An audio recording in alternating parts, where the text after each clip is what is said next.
Hey, as you guys know, we are going on the This Is Backcountry tour this July, so I thought what better time now than to say the track meanings behind the album.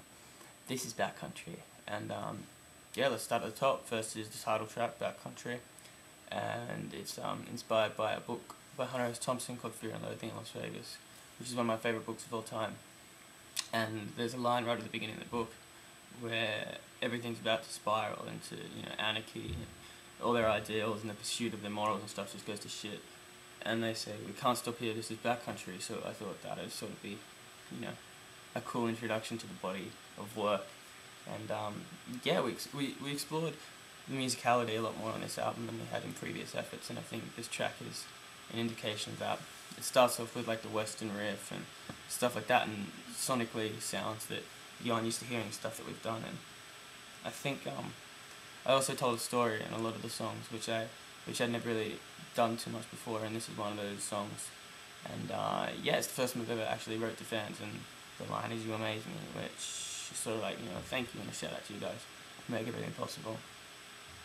Next we have Planets, which was the first single off of the album, and yeah, this is sort of like the little song that could, in a way, the skeleton of the song had been hanging around for ages, and then in the studio, Trevor, the producer, he brought it up, and yeah, we started working on it straight away, which was awesome.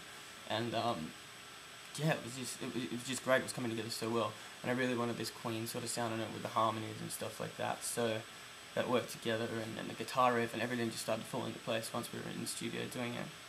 And I think lyrically, it's sort of complex. It's about trying to understand someone, and a sort of, yeah, that's pretty much all it is. And it's like, the more you know someone, the less you understand them in a way, and you sort of like that about them, and you fall in love with the twisted intricacies in a way. Next we have what I think should have been the first single. It's probably one of my favourite songs of the album, Are You Afraid of the Dark? And yeah, once again I was just in the studio one day, and the producer had this beat, and I had this, I was playing with a lot of things in this song with my head, so I had the line, "Are you afraid?" Sort of like that chant in my head for a while, and it was good to finally get it out and put it down on paper. And yeah, and then the song kept on building and building and building. And I remember when I showed the demo to Annie and Brady the first time, we all sort of like, oh, this, it's good, but it might be like track 11 or something like that. And it's sort of one of those songs that when we actually got in there and recorded it properly, it just built on top of itself and turned into something so much cooler than what it is. And the bridge with the strings, I think, just takes it away to this whole new level, which I think is awesome. Then we have Werewolves, which is an old track, and we jazzed it up a little bit. I've only ever recorded an acoustic version of this track, so, and strings and stuff like that. Again, musically, it's something that this band's never really done, just a whole track but with strings. And the opening line to the song actually is a Sylvia Plath reference, and Sylvia Plath's one of my favourite writers of all time. And yeah, I take a lot of inspiration from her work, and I think she's awesome. So the opening line's a bit of a nod to her, in a way. And the song itself is pretty much about doing whatever it takes to get what you want, basically. And then we have We Dance to a Different Disco Honey, which is probably the most stupidly long titled song that I've ever come up with.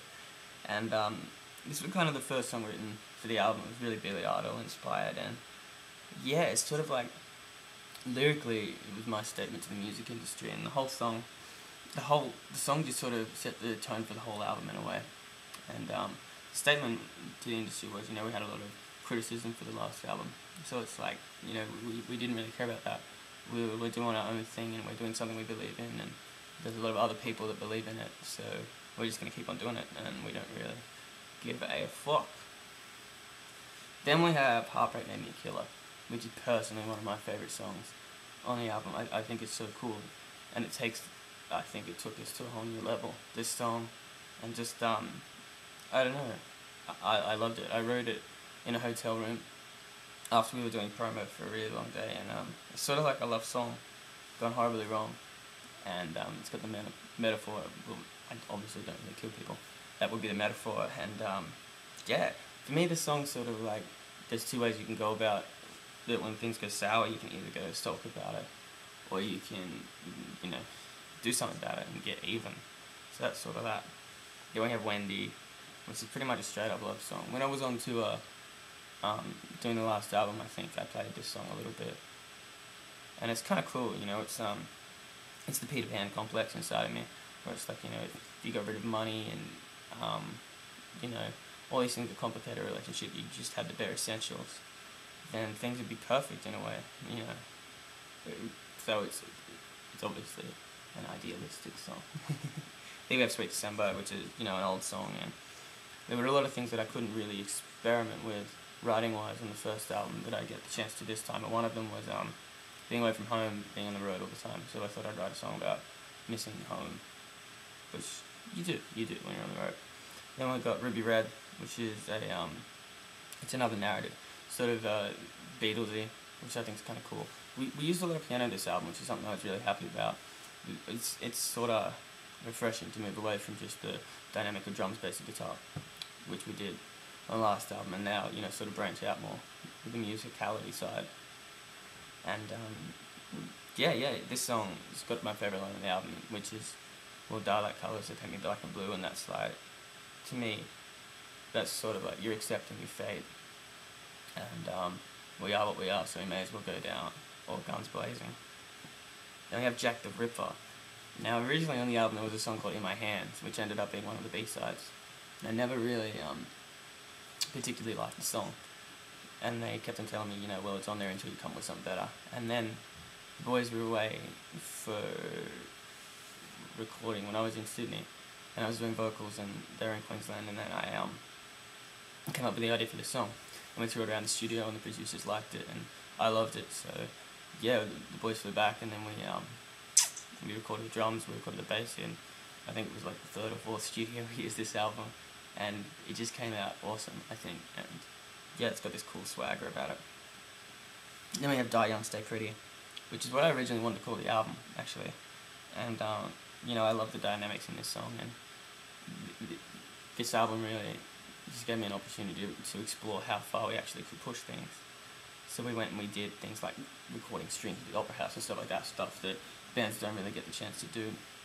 And I think this song is just, you know, they gave me an inch and I sort of went a mile and wrote a frickin' sea shanty. But yeah, I love it. I really love this song, and I look forward to playing that live. And then we have the last song, which is Nothing at All. And this is pretty much one of the most hopeless and nihilistic songs I've ever written. And it's like, there's times in your life where, you know, you wake up in the middle of the night and you get night terrors and you're like, oh shit, you know, is this how things are meant to be? You know, should I get a real job and shit like that? So that's really what this song's about. And then you wake up in the morning, it puts perspective on life, and it's like, you know, it doesn't really matter what you do as long as you've got love in your life. That's sort of it. And I think that's the main theme of the album. You know, the album is written about love, and there are the negative aspects there, but I think most overall it's very positive. So yeah, I think that's pretty much it. Really look forward to seeing you guys on the road this July, and enjoy This Is Backcountry.